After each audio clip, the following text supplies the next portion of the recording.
C'est sur ce site de 21 hectares que plusieurs bâtiments sortiront de terre. Ces bâtiments vont servir à transformer le cacao, stocker les fèves et former au métier du chocolat. Ce lundi, le ministre de l'Agriculture et du Développement rural a effectué une visite sur l'espace situé au PK24 à Anyama. Constat, les travaux ont démarré par le terrassement et la construction de la clôture. Dans ces usines que nous sommes en train de construire, c'est la première transformation. Nous ferons du beurre, nous ferons des tourteaux et nous faisons de la liqueur. Mais le bâtiment que nous allons faire ici, c'est un bâtiment qui va abriter dans un premier temps une usine de 50 000 tonnes, capacité de broyage. Nous allons passer dans un deuxième temps à 100 000 tonnes sur le même site. La construction de 2 nouvelles usines de transformation du cacao à Abidjan et à San Pedro vise à augmenter la part de valeur ajoutée du pays dans la filière cacaoyère, d'où la satisfaction du ministre Kobena Kwasi Adjoumani. Vous savez, le président de la République suit au quotidien tous ces projets. Et chaque jour que Dieu fait, il nous pose des questions pour savoir à quel niveau nous sommes en ce qui concerne les réalisations. Aujourd'hui, nous avons fait le déplacement, le DG et moi-même, pour nous enquérir des réalités du terrain.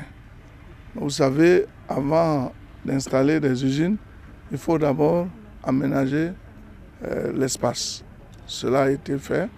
Maintenant, on est en train de conforter cela à travers donc, la mise en place des plateformes qui presque sont également terminées.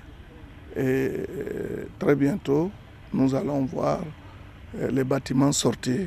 C'est le 22 septembre dernier que le président de la République, Alassane Ouattara, a posé la première pierre de l'usine d'Abidjan qui, comme celle de San Pedro, aura une capacité de transformation de 50 000 tonnes. Avec ces usines, la Côte d'Ivoire, qui produit plus de 2 millions de tonnes chaque année, va booster la production et conforter sa place de premier producteur mondial de cacao. Investissement total, 216 milliards de francs CFA, financé par un prêt de la Chine.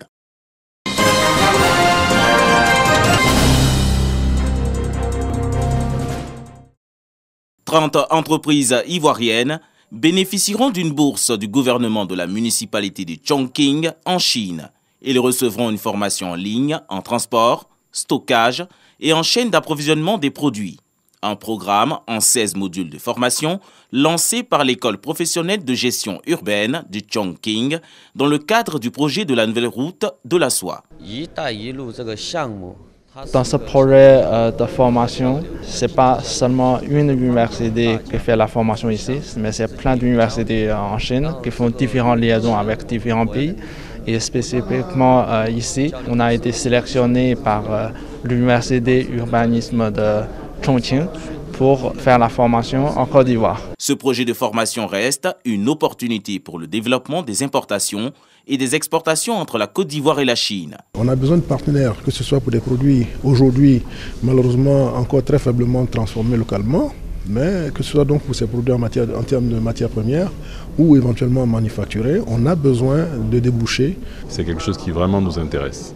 Et je pense que c'est pour ça que d'avoir la chance d'avoir cette formation que le gouvernement chinois prend en compte, que les sociétés chinoises prennent en compte pour les entreprises privées du secteur du transport et de la logistique. La nouvelle route de la soie, projet de liaison maritime et terrestre entre la Chine et le monde, est estimé à 600 000 milliards de francs CFA selon le gouvernement chinois. Ce programme économique chinois englobe plus de 40 pays africains, dont la Côte d'Ivoire.